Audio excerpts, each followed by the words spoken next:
PAN menyatakan untuk bergabung ke pemerintahan Jokowi JK. Ketua Umum PAN Zulkifli Hasan menegaskan tekad partainya untuk membantu Jokowi JK menyejahterakan rakyat. Hal ini disebut oleh Zulkifli dalam jumpa pers di Istana Merdeka pada siang tadi. Zulkifli Hasan datang ke Istana bersama dengan Ketua Umum Partai Hanura Wiranto sekitar pukul 13.30 waktu Indonesia bagian Barat. Kedatangan mereka tidak masuk dalam agenda resmi Presiden. Setelah melakukan pertemuan tertutup selama 1 jam, Ketua Umum PAN Zulkifli Hasan memberikan keterangan soal kesepakatan bergabungnya PAN dengan koalisi pemerintah. PAN menepis adanya transaksi politik dengan beralihnya dukungan PAN dari koalisi oposisi Koalisi Merah Putih ke Koalisi Indonesia Hebat. Dan dengan bergabungnya Partai Amanat Nasional, seluruh program pemerintah yang pro rakyat itu tentu kita menjadi kebijakan partai untuk kita dukung bersama-sama. Dan memang PAN menilai ya sudah tidak tepat lagi kalau kita masih bicara KMP KIH, sudah tidak tepat. Menghadapi situasi ekonomi yang melambat ya seperti ini, maka kita harus mengutamakan kepentingan yang lebih besar, kepentingan NKRI, kepentingan Indonesia, kepentingan bangsa, kepentingan seluruh rakyat Indonesia. Tidak lagi kita kotak-kotak ya. Saya sangat menghargai bergabungnya PAN dengan pemerintah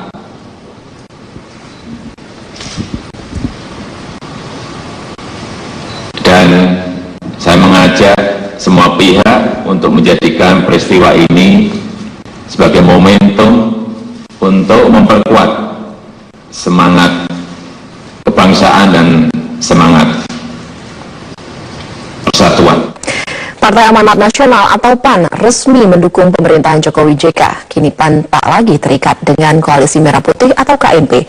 Untuk mengetahui bagaimana respon dari anggota Dewan di DPR yang berasal dari Koalisi Merah Putih dan juga anggota DPR Partai Pemerintah, kita langsung bergabung bersama dengan Heranov Al-Bashir yang saat ini berada di gedung DPR.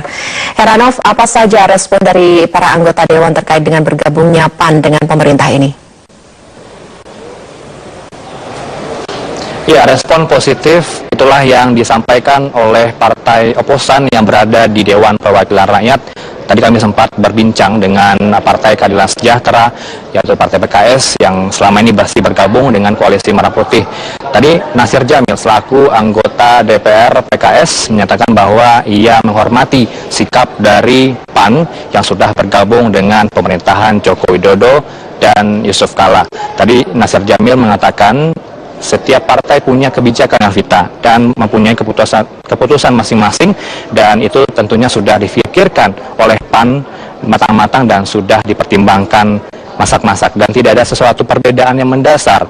Dan prinsip KMP selama ini memang mendukung setiap program-program pemerintah yang pro rakyat, dan setiap kebijakan program pemerintah yang tidak pro rakyat akan dikritisi selalu oleh Koalisi Merah Putih.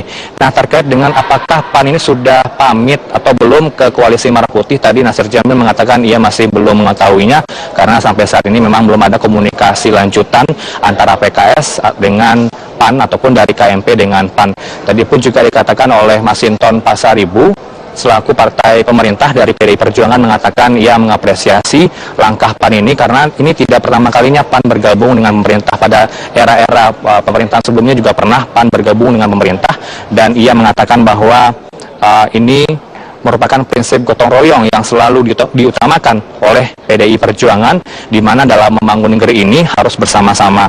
Dan Elvita, ketika kita berbicara mengenai peta politik di DPR, selama ini kita ketahui bahwa memang ada Koalisi Merah Putih dan Koalisi Indonesia Hebat, dan setiap voting yang diambil dalam kebijakan, baik itu di paripurna atau rapat komisi, KMP selalu menang. Dan saat ini peta politiknya berubah, di mana saat ini peta politiknya Koalisi Indonesia Hebat lebih dominan atau lebih kuat, sehingga setiap kebijakan pemerintah tentunya nanti tidak akan ada kegaduhan di DPR.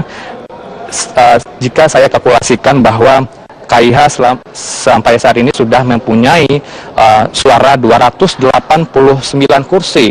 Ini unggul jauh dari KMP yang hanya tinggal 210 kursi saat ini. Dan jika kita berbicara tentang Demokrat, memang sikap mereka tidak jelas sampai saat ini apakah mereka ke KMP atau KIH. Jumlah mereka 61 kursi.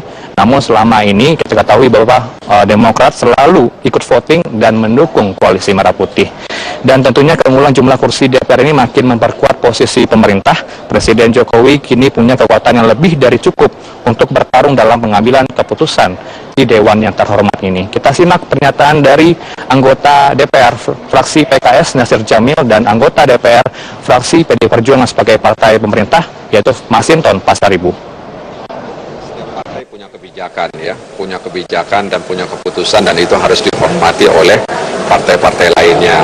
Nah, apapun keputusan partai itu tentu sudah diambil pertimbangan-pertimbangan yang matang oleh partai yang bersangkutan. Nah, karenanya kalau kemudian Partai Amanat Nasional kemudian bergabung. Elvita. Ya baik, terima kasih Ranaf Al-Bashir untuk laporannya langsung dari gedung DPR. Sepekan terakhir ini kabut asap dampak kebakaran lahan di sebagian besar wilayah Sumatera kian memburuk. Kabut asap bahkan telah meluas hingga ke utara Sumatera. Kita akan langsung bergabung bersama dengan Risti Ayu yang saat ini ada di Medan, Sumatera Utara, dan juga Yarnes di Palembang. Kita ke Risti terlebih dahulu. Risti, wilayah mana saja yang terdampak kabut asap ini? Vita, hampir sebagian besar wilayah di utara bagian Sumatera, baik Sumatera Utara, Riau, juga menuju ke Sumatera Barat, bahkan ke jalur lintas Sumatera menuju ke Aceh pun juga sudah mulai terselimuti kabut asap. Yang kami pantau sejak pagi hari tadi, untuk di Medan dan sekitarnya pun kabut asap mulai menebal sejak pagi hari tadi, termasuk juga ke kota Binjai yang jaraknya kurang lebih 50 km dari kota Medan.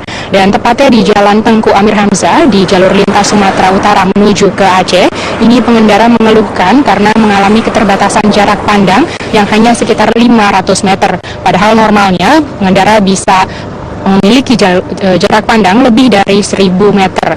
Dan kondisi demikian ini sudah terjadi hampir sepekan terakhir, dan hari ini pengendara mengeluhkan kondisi kabut asap semakin pekat dan menghalau penglihatan mereka. Dan hal senada juga terjadi di Kabupaten Batubara yang jaraknya kurang lebih 120 km dari kota Medan. Ini juga mengganggu jarak penglihatan para pengendara yang hanya mampu melihat kurang lebih 500 meter. Dan untuk mencegah terjadinya kecelakaan, petugas lalu lintas setempat ini menghimbau para pengendara untuk tetap berhati-hati serta menyalakan lampu kendaraan agar dapat memberi tanda atau juga memberi sen begitu untuk bagi para pengendara lainnya. Serta juga dihimbau untuk tertib menggunakan penutup kepala atau masker wajah agar terhindar dari iritasi mata. Dan kondisi di Batubara ini juga diperparah karena curah hujan di wilayah Batubara ini minim hampir sepekan terakhir, sehingga kondisi kekeringan semakin memburuk. Dan juga kabut asap yang terjadi di wilayah Sumatera bagian utara ini meluas hingga ke wilayah Padang Lawas Utara atau kurang lebih ada di Tapanuli Selatan. Ini mengganggu aktivitas warga setempat, di mana warga setempat ini mayoritas adalah berkebun aktivitasnya, dan ini mengganggu aktivitas berkebun mereka. Biasanya mereka beraktivitas berkebun ini pada pagi hari hingga siang hari. Namun akibat kabut asap yang semakin menebal dan juga pekat pada pagi hari, akhirnya warga memilih untuk beraktivitas di luar rumah pada siang hingga sore hari saat kabut mulai menipis. Dan Elvita, tadi kami juga memantau di wilayah Riau, tepatnya di Kabupaten Kampar, di mana tim Satgas setempat, yakni tim Satgas Kebakaran Hutan dan Lahan yang terdiri dari anggota TNI, Polri, Manggala Agni, juga personil pramuka ini yang lokasinya berada di wilayah terdekat dengan titik kebakaran yang sudah terjadi selama 2 bulan terakhir ini, beraktivitas rutin membagikan masker wajah pada pengguna jalan di jalur lintas Sumatera dari Riau menuju ke Sumatera Barat. Hal ini digunakan untuk meminimalisir gangguan pernapasan yang kerap diidap oleh para masyarakat yang terdampak kabut asap. Setidaknya masker wajah ini disediakan 1.000 buah perharinya dan belum bisa dipastikan sampai kapan kegiatan ini terus berlangsung mengingat wilayah di Desa Rimbo Panjang di Kecamatan Tambang Kabupaten Kampar ini merupakan daerah yang paling parah kebakaran lahannya dan juga ini sudah terjadi selama 2 bulan terakhir sehingga rata-rata jarak pandang di wilayah ini hanya sekitar 200 meter dan selama ini upaya pemadaman juga telah dilakukan dengan mengerahkan sedikitnya 4 unit mobil pemadam kebakaran dan 2 unit mesin pompa air. Elvita. Ya, baik. Risti Ayu, dari Sumatera Utara kita ke Sumatera Selatan terlebih dahulu. Sudah ada Yarnes Foni. Yarnes, apakah transportasi umum yang ada di sana sudah mulai kembali beroperasi? Ya, Elvita, sebenarnya karena kabut asap ini mempengaruhi moda transportasi, tidak hanya umum saja, baik dari udara dan juga laut. Seperti di belakang saya, yakni di Sungai Musi saat ini hanya sedikit saja kapal yang beroperasi, karena sejak pagi hingga siang hari, para nelayan, para nakoda yang membawa kapal memilih untuk tetap menepi atau tidak berangkat, walaupun mereka biasanya membawa kebutuhan pokok, makanan untuk ke beberapa kabupaten yang berada tidak jauh di dekat kota Palembang ini. Tadi pagi, pekatnya kabut asap membuat transportasi air di perairan Sungai Musi terganggu. Akibatnya, kabut asap kini ratusan kapal di Sungai Musi terancam tidak berpenghasilan karena warga takut menggunakan transportasi air. Hal ini juga mempengaruhi transportasi logistik makanan dan bahan kebutuhan pokok lainnya yang terhambat ke daerah-daerah sekitar kabupaten yang berbatasan langsung dengan kota Palembang.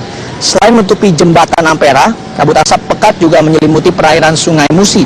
Bahkan akibat jarak pandang di Sungai Musi menjadi terbatas. Menurut pengakuan juru mudi kapal dan juga speedboat, pekatnya kabut asap di pagi hari hingga siang hari membuat jarak pandang mereka sangat terganggu, yakni sekitar 25 hingga 50 meter. Padahal normalnya adalah di atas 700 meter.